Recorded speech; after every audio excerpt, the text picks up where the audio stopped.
Hello everybody, Justin here from Playing Board Games, and I'm here to bring a deck guide video to you guys. I recently shared on our channel ideas for what you guys want to see more of from Arkham Horror on our end, and one of them was about how you wanted deck guides that weren't just about new players working with one collection. So I thought, hey, why don't I try putting one together, seeing how it goes, how it works, and if you guys want to see more of them, I can make more of them. I'm just here by myself today. There's no Travis or Bryn. We don't really have time in our recording schedule to add a whole other series to it. So this one I'm trying by myself. Then maybe if I do more of, I can occasionally get Travis and Bryn in, or on a deck that they build, and all of that jazz. So this is a Gloria deck. Gloria is a weird person to start with. But I've been really enjoying Gloria lately, and one of our commenters said that they enjoyed a rogue Gloria, specifically using the cards Under Surveillance and Skeptic. So that got me thinking, oh hey, that's pretty interesting. I want to try building something about that. I want to preface this by saying I don't view myself as like an amazing deck builder. I think Bryn and Travis are a lot better than me when it comes to deck building. And my play style with these deck guides, if I do more of them, I want to expand beyond my playstyle, but I'm a very stat-based player. Everyone has the thing they like doing, and I like to just get my numbers really high and make it so that I can pass every test. I stand for consistency over all else, so the consistency of this is going to show through on this deck. If I do more in this series and take suggestions from you guys, I will try to branch out of that, but for the time being, in this deck, I don't want to say that this is the only way to build Gloria. I don't want to say that this is the best way to build Gloria, but this is the way that I would build this Gloria deck, so that's why I'm sharing it with you today. So why don't we get into the deck list, and you can find down in the description below the deck list for the level 0 and the upgraded version. All right, here is our level 0 Gloria deck. You can see just over here, there is the deck list with our assets of permanents, events, and skills, as well as our personal weakness and our random basic weakness. So what does Gloria do? Great question. So, 5 brain, 4 book, 2 fist, 1 foot, 5 damage, 9 horror. Low on the damage side, high on the horror side. That's okay.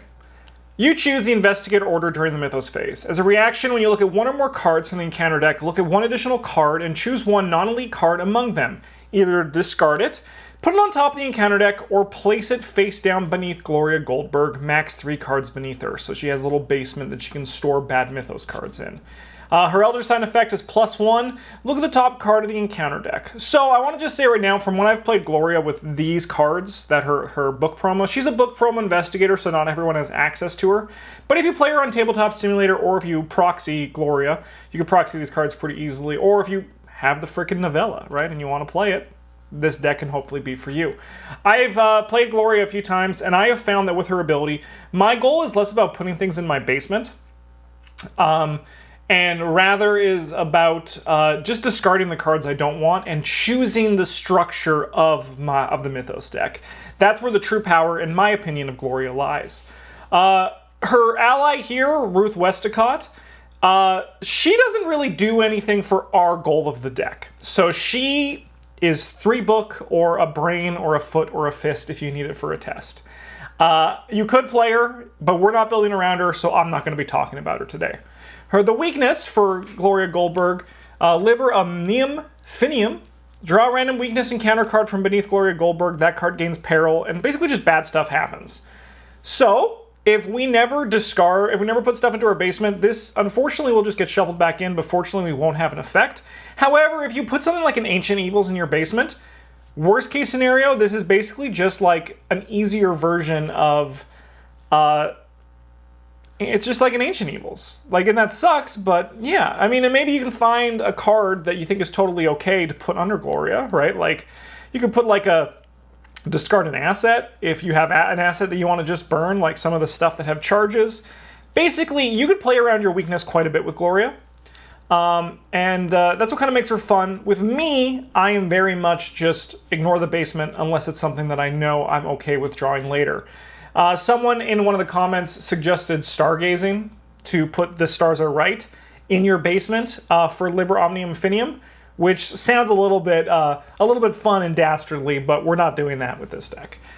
With these slides, you can see that there is on the top of the card the set in which it comes from. So the Mythos pack or the deluxe box or what have you where it comes from. So if you're curious if it's in your collection, you can check to see if you have this. Let's start with the most important part of a deck, which is the economy. You want to be able to draw cards and get resources. Otherwise, well, I mean, if you need to play things and Mystics need to play things, you're going to need to find a way to make money and draw cards. We have a very expensive deck, so we're taking pretty much whatever we can that's like will also help our game plan a bit. We got this Scroll of Prophecies, so this one will allow us to draw cards, which we really do want in Mystic. We get one card a turn, and there's not really like a better way that I found to draw cards. Like maybe I'm just missing something that I'm just like completely dumb about. But this one I saw is like, yeah, this is a good way to get some cards. And then like as well, like if you put a Mythos card that makes you discard an asset in your basement, Scroll of Prophecies is perfect for that. Faustian Bargain is a great 5 resources. That's like for 0, that's the best bang for your buck. I put this over Emergency Cash to the point now where just Faustian Bargain is like like an auto include in any rogue deck that needs money. The card's incredible value. Uncage of the Soul is a super sick spirit event that will help you play your spells cheaper, and that's good. The last one we have is a bit of a funny one, and Travis, if you're watching this video, I'm sorry. But I do actually think that Watch This is probably at its best in Gloria. Like, apart from also maybe like Tony, because he has 5 Fist. But Gloria has 5 Brain already, and she's going to be wanting to make Brain tests because she is a Mystic. It's going to be your primary stat you're using. So Watch This can get you some good money from it. There is a chance, of course, that you could just lose and fail, but this is Gambling Green Gloria. She's going to take that risk. Next up, we got some of the goal of the deck cards. So we got Alyssa Graham, who's kind of like clutch. If, luckily, because of the way Gloria's stat line, 5 Brain and 4 Book, she can always be doing something if she's not using her ability. She can be getting clues, killing enemies that show up. And Alyssa Graham, however, when she's in play, your Gloria life changes. You have 5 Book now, which means like you are on par with a great chunk of the Seeker Investigators. Like you might not be able to get clues at a crazy pace, but you'll be able to actually get clues consistently. And once again, with this Gloria deck, its consistency is king. That's kind of like what we're doing here. So you can exhaust or look at the top card of either the encounter deck or any player deck. You may then add 1 Doom to Alyssa Graham to place that looked on card at the bottom. That's trinket text. You don't need to worry about that. You're just using her to look at 2 cards and get rid of 1 each turn. Super simple. Get her in play. She's kind of like the most important piece of your puzzle in order to get your Investigator card to its full potential. As I said, you can work without her, but it's very nice to have her in play. Parallel Fates is just another way to look at cards in the encounter deck, but we're looking to cut this out pretty early. It's not great. It's fine. You might be saying, hey, there's some other things you can do. Why aren't you including them? We'll get to those. Don't worry. This deck guide is very well thought out and very in-depth for all of you guys. Next up, we got some of just the core cards. So Sword Cane is how you fight or evade with Gloria. Being able to do it at 5.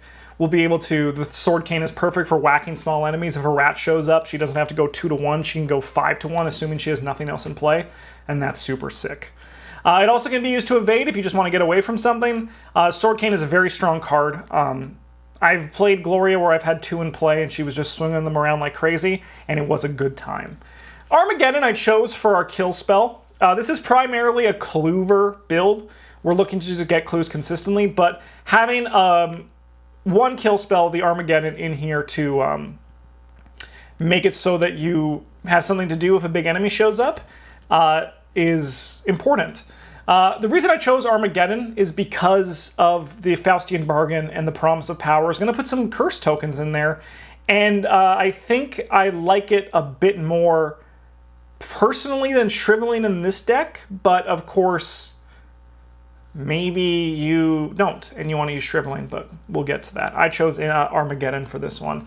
Our clue spell is 6 Sense. I think this card is incredibly powerful to the point where it's like busted broken, because it provides killer consistency. Yeah, it's one of those things where you might be thinking, why would I want to get 6 Sense?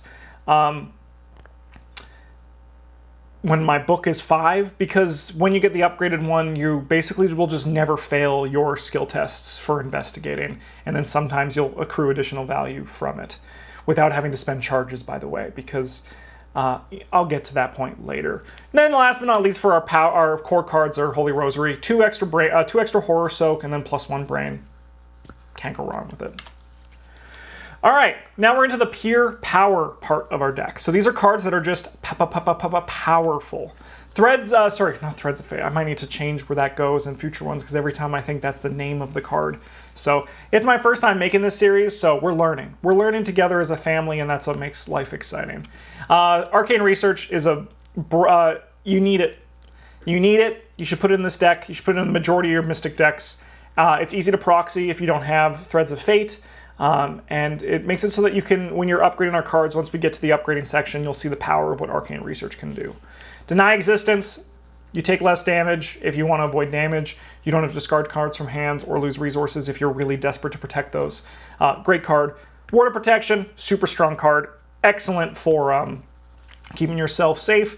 With Gloria, you do generally have a bit more control over the Mythos deck, but sometimes you're going to see 2 cards that you want to stop, and one of them you can discard, and the other one you can just Ward of Protection. Then there is Promise of Power, which is a juicy skill card that makes it so that if you have to do a fist test or a foot test, this puts you at 6 or 5, respectively. It also has a Curse Token, which has a tiny bit of synergy with our Armageddon.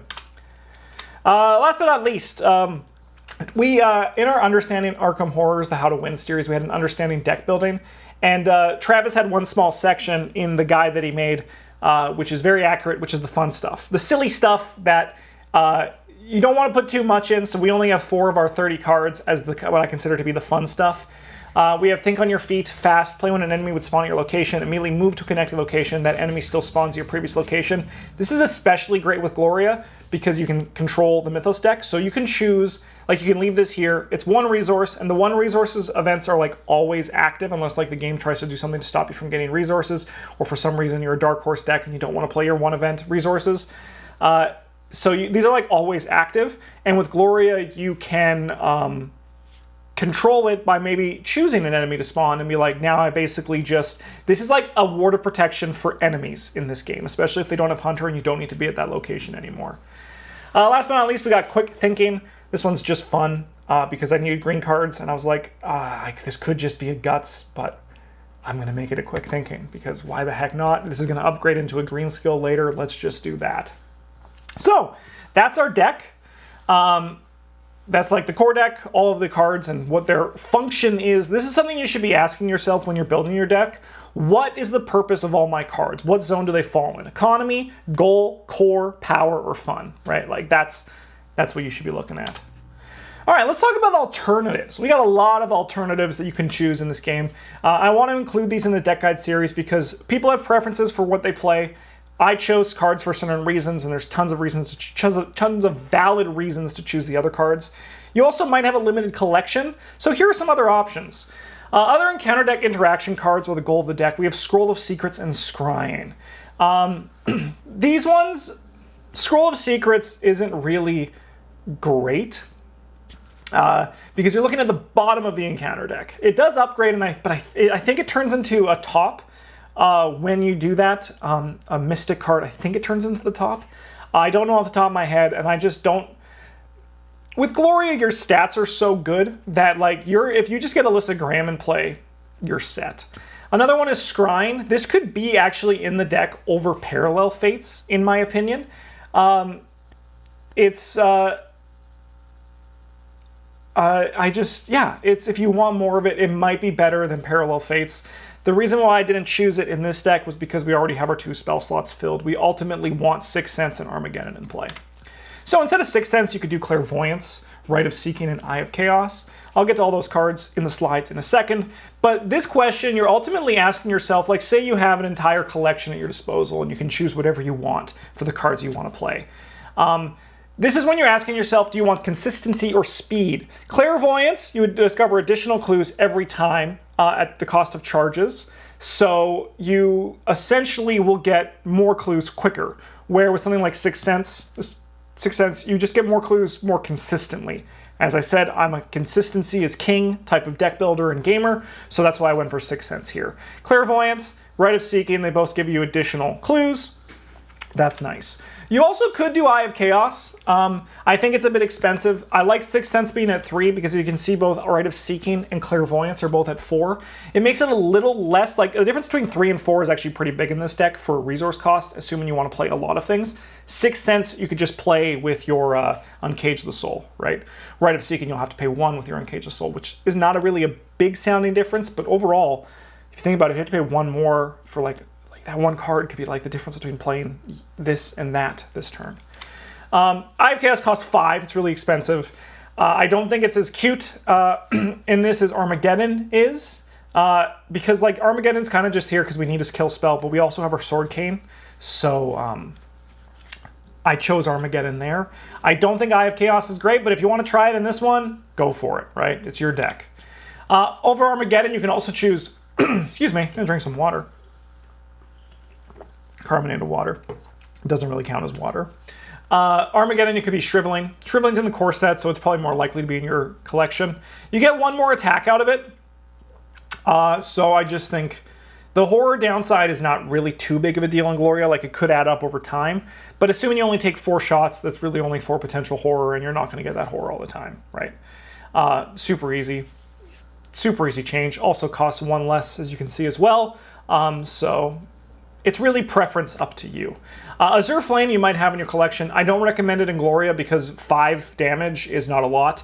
And even if it triggers like twice, you're down to 3, and that's also not a lot of damage remaining. So instead of Holy Rosary, you could choose St. Hubert's Key if you wanted to get to 6 brain and 5 book without Alyssa Graham in play. Totally, I think that's totally fair and totally valid. It just costs 4, which is 2 more than 2, and that's kind of where I was looking at there. There's also Crystal Pendulum, which doesn't have the soak, but if you want to potentially draw more cards, it could work. The only downside is you're not really predicting the future like you would in Jacqueline, or sorry, rather controlling the future. You're just kind of hoping that it can come. So that's why I chose Holy Rosary over Crystal Pendulum in this deck. Some other alternative economy options. We have Arcane Initiate. She'll help you find your spells, and then she can die, take a little soak for you, and then or get replaced by Alyssa Graham. There's Robe of Endless Nights, which gives you some damage soak, which is super helpful, and also lets you play your spell cards for 1 less. So that's a totally valid option for this deck as well. And then there's, of course, Emergency Cash, which just gives you 3 resources. As I said earlier, I chose Faustian Bargain in this deck because I just think it's better. More power cards to consider, so it's kind of like crazy that these aren't in this deck because they're both so powerful, but they're not really how I viewed the goals of my deck when I was building this Gloria deck. But both Read the Signs and Spectral Razor, super strong cards, and they could find a home in this no problem. Read the Signs could be in here. I would probably put Spectral Razor over it. The clue consistency for Gloria, once again, we're about consistency, not speed. So that's kind of like what we're looking at here. Ultimately, also why they aren't in here, but you probably could put Spectral Razor in here, no problem. As I said, Quick Thinking could easily be a Guts. Quick Thinking's mostly here because I was like, I need the green cards, and why not choose this one? It's kind of fun. But Guts is great. You might be thinking, but Justin, why would I need these brains? I have 5. You can never have enough brain in this game. You just can't. It also replaces itself, so it's kind of like it's not economy, but it's pseudo economy, right? It replaces itself. Enraptured is a fun card that could find a place in this deck, which could load up another charge on your spells if you're using charged ones. I think the card's really good, and we don't play it enough at this table. And anytime I can say, hey, you should play Enraptured, I think it's worth it. Last but not least, for some alternatives, we have Unexpected Courage and Perception. They're just both consistent cards that fill the gap for any cards you may be missing. If you don't have a certain something and you want to just put Unexpected Courage in instead, I think it's totally valid. Perception, I think less exciting than Gloria, but it's still a good slot filler if you need a card because you're missing something from this deck. All right. Now we're on to the upgrade path. So this is the path I would take with it. And what I kind of looked at it as like gaining about 6 experience from scenarios. This is after like 5 scenarios spread out over the game, right? Like this is just the path I took with it. Of course, this can change. Save as you need. Upgrade at your preference. This is just how I got from that level 0 deck to the final deck we're about to see. So, the most important part of upgrading is to make sure you have a plan for your arcane research experience. So how that works is when you upgrade a card, it's 1 less, and because you're going to have 2 copies of arcane research, it's going to be 2 less. So if playing multiplayer, which I'm building this deck assuming you're playing multiplayer, whether it be 2-handed solo, two players, 3 players, 4 players, etc. I mean, that's actually it. I guess you can play 3-handed and 4-handed solo, but I am not powerful enough for that yet. I always go with Ward of Protection too. So let's assume my first 6 experience, my upgraded 0 to 2 Ward of Protection, and then I'm also going to be buying a second Ward of Protection. I'm okay with jumping the gun. Some people, you might think I should use my Arcane Research XP every scenario. If I jump the gun early, I'm going to be falling behind and losing value. Well, yes, that is ultimately true. If you lose 2 upgrades, or 1 upgrade, for your arcane research, it's really not the end of the world. You got enough power out of it already at that point that you're probably not going to notice that you missed that. I also going to start replacing the Parallel Fates with Arcane Studies level 4. This card is super good in this deck. I upgraded to 2 of these pretty early in a recent playthrough I did with Gloria, and just being able to have basically an unexpected courage, because it gives you 2 resources every turn to use here, on a brain or a book test, which are the 2 relevant stats you're using in Gloria, is super sweet. Like, it's juicy. It's juicy. After I got my Ward of Protections done, and I said probably my second Ward of Protection is just going to be spending 2 experience, I'm looking at upgrading my 6th Sense to 6th Sense 4. This is only going to cost 2 experience, and this one I will pace out over 2 upgrades, over 2 scenarios. Upgraded 6th Sense, this is where you get the chance of getting that speed. You're going to pick up your pace for your upgrade, your investigating. While it won't trigger all the time, I still think the consistency and potential for burst clue gathering is what makes 6th Sense so exciting. At this point, I'm also going to be grabbing the other Arcane Studies, replacing the Parallel Fates. As I said, the Parallel Fates aren't really spicy enough for me, but they're kind of just there at the beginning because they do something. They also commit for a wild, which is relevant. Next up, we're going to be replacing our fun cards with 2 other fun cards.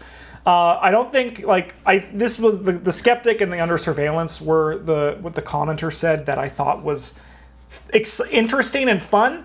But when you're building your deck, you always got to pull back on the fun if you want to win, right? Like, if you want to build a really nice tight deck, you got to ensure that you are you have more great in your deck than you just have the fluff fun stuff. So quick thinking becomes Skeptic. Skeptic is during the skill test, treat each modifier on the Curse and Bless tokens as +1 instead of its normal modifier. I'm looking at these mostly as, say you have a bunch of Curse tokens in the cup, and you want to not draw them here because you're just doing a 6th Sense test, you can throw a Skeptic on this. You're just investigating. You don't want to waste a Curse token because you'd rather use it for your Armageddon. That's where Skeptic can come in. Or if you just want to not fail a test, and a Curse token would cause you to do that. The next one we're replacing is Think on Your Feet with Under Surveillance. So Under Surveillance and Think on Your Feet kind of fall into the same brain space, where, at least in this deck, where it's about setting up a turn for when you draw from the Mythos deck an enemy because you chose to draw an enemy because you're a baller, and then you get an advantage out of it from your card. Think on Your Feet, as I said, was kind of like a Ward of Protection. But this one is you automatically evade the enemy, you attach it to your location, so it requires a tiny bit more setup to the point where you want to Elissagram in your turn, as opposed to, say, for example, the upkeep phase, which is where I usually Elissagram, just at the window of the upkeep phase before she readies. It's like at the beginning of the upkeep phase. It requires a bit more setup here, but you automatically evade that enemy, and you discover 1 clue at the attached location that enemy does not ready during the upkeep phase. So you're basically replacing a move action with a clue action, which is good because a clue action requires a test, and a move action does not. And by that I mean an investigate action, not a clue action. It does cost 2 more. I do think you could argue that Think on Your Feet is fine to stay here, but we're having some fun. This is where the fun part of the deck comes in. Next up, I would grab my 2 Armageddons, probably. Put those up to level 4. I will say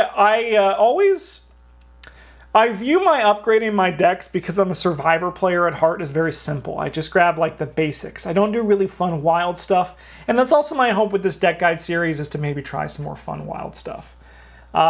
I'm just, as you can see, just upgrading spells, which you kind of have to do with Arcane Research. A lot of purple, the Mystic upgrading is kind of just on the rails for you. Next up, we're going to be turning one of our Watch Thises into a Singleton Four of Cups.